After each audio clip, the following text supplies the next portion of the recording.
say that my bipolar does still affect me. Of course it does. It's like it's just like a lifelong thing. It's not going to go away. It still affects me.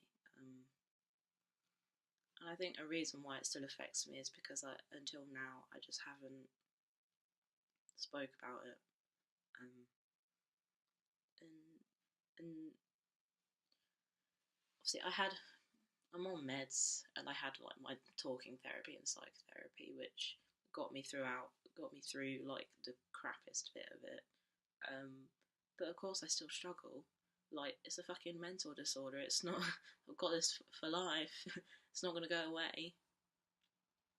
Um, and I feel like I forget that a lot sometimes. I like with bipolar, you can manage it. You can be happy, and most of the time most of the time I'm happy. I'm fine. Um, but it is hard to deal with the fact that will I have to be taking these meds forever? Will will I find someone that accepts me for who I am? Will I find someone that won't walk away when I tell them that I'm bipolar? Um, and yeah, even though I'm on meds, they're just mood stabilizers. Like, nothing fixes bipolar. It won't go away. So even though I'm on meds, I can still tell when I'm having like a depressive or a hypomanic episode. But just because I'm on mood stabilizers, it's more controlled. It's more chilled out, if that makes sense. So, for example, if I'm um, being like very creative, um, and making a lot of work and having a lot of ideas and having like if I'm needing to keep my hands busy or to just be busy all of the time, that's when I know that I'm having a hypomanic episode. Like, I get annoyed, I get bored. Like, as soon as I sit down and I'm not doing anything, I get bored. Like, I have to be doing something, and I can tell when I'm having a depressive episode because out of nowhere I feel pretty shit again. I'll like start beating myself up again, um, and it's hard because I'm not, especially when I'm at uni, I'm not around my family. As in, like, I'm not physically around them. Like, I know that I can always ring my dad if I need him or any other family member, and I know I have friends that support me, but no one understands as much as I do what it's like to be going through this. So as much as other people can sympathise with me, they can't empathise. I know that's a harsh thing to say, but they haven't had to go through what I've gone through to like where I am today. And I don't know, like,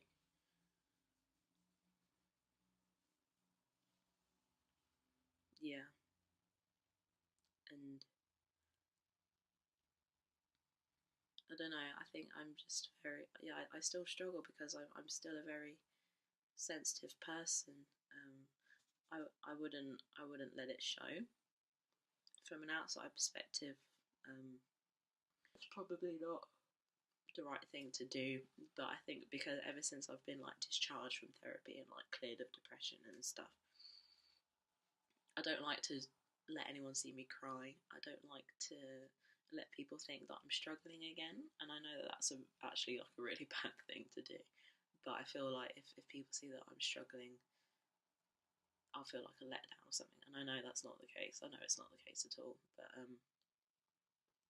I feel like, yeah, um, I do have a guard. I have a very like high, strong guard all the way up there type thing. But I'm still a very sensitive person. Um, but I think I'm only sensitive when I let things get to me. Because if someone's being a little shit, like, I could be really sassy if I want to be. You know, like, I could be like, yeah, fuck off. Like, don't need that. You can on your bike, jog on, type thing. And but then I don't know. I guess if I let people in a bit, and then they turn around and hurt me, then I'm quite sensitive. I don't like rejection at all. I think obviously from my past, I don't like the idea of being rejected. I don't want to feel that again. I don't want to. I don't want someone to walk away from me again when like things get hard.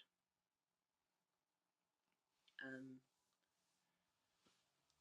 and yeah, it is. It's almost annoying because I mean now on yeah there is balance, but it is annoying that it's not constantly balanced. Like it's annoying that I'll still have times where I'll go through a period where I get a lot of work done for uni, but then I'll go through a period when I'm literally like I, I can't I can't bring myself to do sketchbook work. I can't bring myself to do that reading type thing. And obviously that's not ideal because I'm second year, nearly going into third year, like not nearly, I just started second year, Jesus. But yeah, years when it counts towards your final degree, like I can't afford to be laying around. Like this matters. Obviously my health comes first, I know that.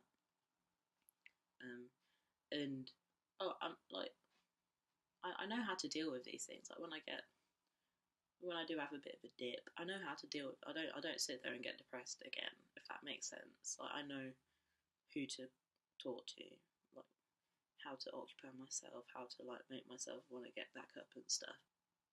But yeah, I definitely still struggle with it. I think I always will. But I think as time goes on, because I'm still learning. I think only having being diagnosed with bipolar for like a year and a half is still fairly recent, in my opinion. Like if I've got this for life, it's quite a recent thing. So I've got time to learn like my patterns and behaviours and learn more about my triggers and stuff, which is like I think is like a good way to look at it. So yeah, I'll still struggle, but over time it will be easier to cope with it all.